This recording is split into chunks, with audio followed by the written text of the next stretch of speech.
भक्तों, ओम नमः शिवाय। श्री शिवाय नमस्तुभ्यम। जय श्री महाकाल। जी हाँ भक्तों, क्या आपके भी घर में कोई ऐसा व्यक्ति है जो कि बहुत ज़्यादा नशा करता है? उसका जो नशा है वो छूट ही नहीं रहा। आपने बहुत ज़्यादा प्रयास कर लिया उसका नशा छुड़ाने का, लेकिन फिर भी उसका जो नशा है वो छूटने का नाम ही नहीं ले रहा। कितना भी कोशिश कर लीजिए, कुछ भी कर लीजिए, लेकिन वो अंत में आके वो नशा करता ही करता है। आपके समझ में नहीं आ रहा कि आखिर ऐसा क्या हो गया जिसके कारण उस व्यक्ति का जो नशा है वो छूटने का नाम ही नहीं ले रहा। तो आपको टेंशन लेने की ज़रूरत नहीं है। आज जो हम आपको उपाय बताने वाले हैं, अगर आपने केवल उसको कर लिया तो अवश्य रूप से आपके घर का जो कोई भी सदस्य है उसका नशा छूटेगा ही छूटेगा, चाहे वो जो हो। बस आपको करना क्या है, कैसे करना है, पूरा आपको समझ जाइएगा तो अपने आप वो जो व्यक्ति है ना वो नशा करना छोड़ेगा ही छोड़ेगा। देखिए, पूज्य गुरुदेव की जो कथा होती है ना, जैसे कि आपको पता है पूज्य गुरुदेव की कथा में लाखों की भीड़ आती है। आप सबने देखा होगा, सुना होगा, ठीक है। तो अभी गुरुदेव की कथा चल रही थी, आज से 4 से 5 महीने के पहले की बात है। गुरुदेव की कथा चल रही थी और गुरुदेव की कथा में लाखों की भीड़ आई। अब जब गुरुदेव की कथा में लाखों की भीड़ आई तो वहाँ ज़्यादातर जो भक्त थे उन्होंने क्या किया, पत्र के द्वारा, किसके द्वारा, पत्र के द्वारा अपनी मनोकामना गुरुदेव तक पहुँचाई। अब जैसे ही गुरुदेव की कथा में पत्र पहुँचा और गुरुदेव ने पत्र पढ़ा तो वहाँ गुरुदेव ने देखा कि ज़्यादातर लोगों की जो मनोकामना है ना, जो इच्छा है वो क्या है, उनकी यही था कि गुरुदेव हमारे घर में एक व्यक्ति है जो कि बहुत ज़्यादा नशा करता है। किसी का पति नशा करता है, किसी का बेटा नशा करता है, किसी का भाई नशा करता है। मतलब कोई ना कोई ऐसा है जो कि बहुत ज़्यादा नशा करता है। वो लोग बहुत ज़्यादा परेशान भी हैं कि गुरुदेव कोई ना कोई ऐसा उपाय बता दें ताकि उस व्यक्ति का जो नशा है वो सारा का सारा समाप्त हो जाए। हम लोग बहुत ज़्यादा परेशान हैं। अब जब गुरुदेव ने देखा तब गुरुदेव ने 2 से 3 उपाय बताए और कहा ये उपाय कर लेना। जो कोई भी तुम्हारा व्यक्ति है जो भी बहुत ज़्यादा नशा करता है वैसे रूप से नशा छोड़ेगा ही छोड़ेगा। क्योंकि पत्र में बहुत सारे ऐसे लोग भी थे जो ये बोल रहे थे गुरुदेव, मतलब वो कोशिश करता है नशा छोड़ने का तो भी वो नशा है जो है ना वो छोड़ नहीं पाता। हर एक चीज़ ट्राई कर लिया, हर एक चीज़ कर लिया, लेकिन वो नशा जो है वो छूटने का नाम ही नहीं ले रहा। कितना भी वो कोशिश कर ले नशा छोड़ने का, सब कुछ हो जाता है लेकिन नशा नहीं छूटता। हमने उसके पीछे क्या कुछ नहीं किया, बहुत अच्छे उसको डॉक्टरों को दिखाया, बहुत अच्छा उसका उपचार भी कराया हम लोगों ने, बहुत ज़्यादा पैसा खर्च हो गया, लेकिन फिर भी उसका नशा नहीं छूट रहा। अब जब गुरुदेव ने ये उपाय बताया तो लोगों ने जा के इस उपाय को घर में करना शुरू कर दिया। अब जैसे ही लोगों ने जा के इस उपाय को घर में करना शुरू कर दिया, वही लोग गुरुदेव की कथा में मात्र 1 से 1.5 महीने के बाद वापस आए। अब जब वही लोग गुरुदेव की कथा में वापस आए तो उन्होंने क्या किया, फिर से एक बार गुरुदेव को पत्र लिखा। लेकिन इस बार आप जान के हैरान हो जाओगे कि ये वाला जो पत्र था ये गुरुदेव को धन्यवाद के रूप में पत्र था कि गुरुदेव धन्य हो आपका, आपके द्वारा बताया गया उपाय हमने कर लिया है। हमारे घर का जो व्यक्ति था जो कि बहुत ज़्यादा नशा करता था, उसका जो नशा है ना वो छूट गया है। केवल और केवल आपके द्वारा बताए गए उपाय के कारण उसका सारा का सारा नशा छूट गया है। आपका कोटि कोटि धन्यवाद।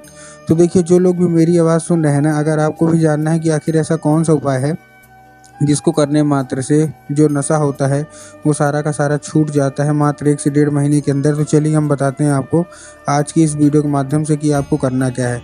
बस अगर आपने ये उपाय ध्यान से सुन के अच्छे से कर लिया तो अवश्य रूप से उस व्यक्ति का जो भी नशा है सारा का सारा नशा समाप्त होगा ही होगा।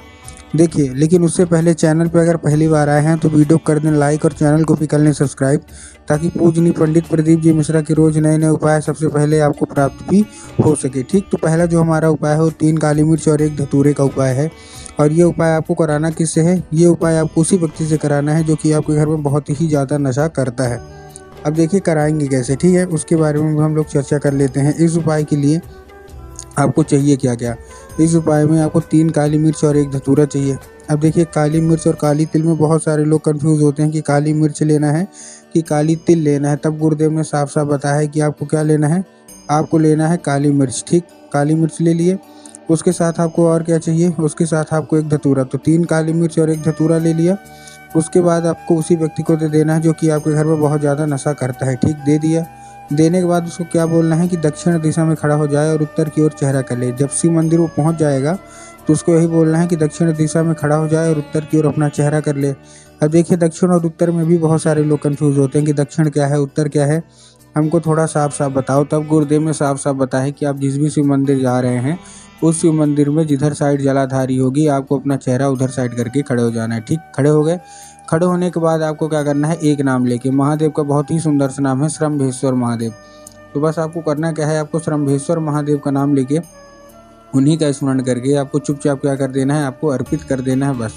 पूज्य गुरुदेव कहते हैं कि अगर आपने श्रम्भेश्वर महादेव का ये उपाय कर लिया तो अवश्य रूप से आपकी मनोकामना जो भी है ना वो पूरी होगी ही होगी, और महादेव की कृपा भी आपके ऊपर होगी ही होगी। ठीक है, ये था हमारा कौन सा, ये था हमारा पहला उपाय।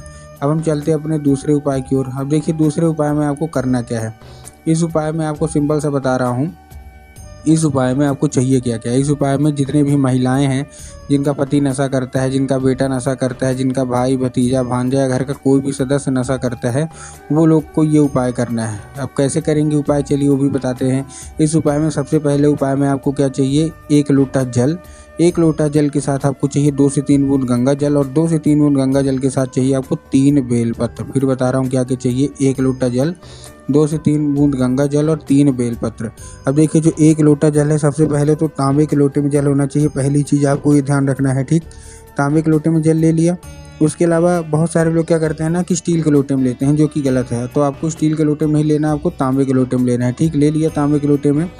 उसके बाद आपको करना क्या है, जो जल है वो क्या करना है, जैसे आपने ले लिया स्टील के लोटे में, उसके साथ जो जल है, तो आपको ध्यान रखना है जो जल है वो आपका कहाँ होना चाहिए, वो जो जल है वो आपका उसी का होना चाहिए। ठीक ना, किसका, जो जल है आपके घर का होना चाहिए, मंदिर परिसर का नहीं होना चाहिए। बहुत सारे लोग मंदिर परिसर से जल ले लेते हैं, जो कि गलत है। आपको मंदिर परिसर से जल नहीं लेना, आपको अपने घर से ही जल लेना है। ठीक, ले लिया जल। जल लेने के बाद आपको करना क्या है, जल लेने के बाद जैसे आपने ले लिया, अब क्या करना है, उसी लोटे में 2 से 3 बूंद गंगा जल डालना है और 3 बेलपत्र ले लेना है। अब देखिए जो बेलपत्र है उसमें भी आपको ध्यान रखना है कि बेलपत्र कहीं से भी कटा फटा नहीं होना चाहिए, कहीं से खंडित नहीं होना चाहिए, कहीं से भी मुरझाया हुआ नहीं होना चाहिए। बहुत सारे लोग बेलपत्र एक पत्ती को ही बेलपत्र मानते हैं, जो कि गलत है। आपको भी पता है कि एक पत्ती का तो कोई बेलपत्र होता ही नहीं है, 3 पत्ती मिलकर जो बेलपत्र बनती है वैसी बेलपत्र हम लोग मानते हैं। ठीक, ले लिया आपने। लेने के बाद आपको करना क्या है, जैसे आपने ले लिया, लेने के बाद आपको क्या करना है, पहुंच गए सीधा सीधा शिव मंदिर। अब आपको बाबा भोलेनाथ के ऊपर अर्पित करना है कुंदकेश्वर महादेव का नाम लेके। कौन से महादेव का नाम लेके, कुंदकेश्वर। और जैसे ही आप बाबा भोलेनाथ के ऊपर अर्पित करेंगे, बाबा से उसको क्या बोलना है कि बाबा कृपया करके इसको हमको औषधि के रूप में प्रदान करिए, हमारे घर का व्यक्ति बहुत ज़्यादा नशा करता है। आपने अर्पित किया। अब क्या होगा, अब वो जो जल है वो जलाधारी से जब नीचे आएगा तो साधारण जल नहीं है, वो औषधि वाला जल है।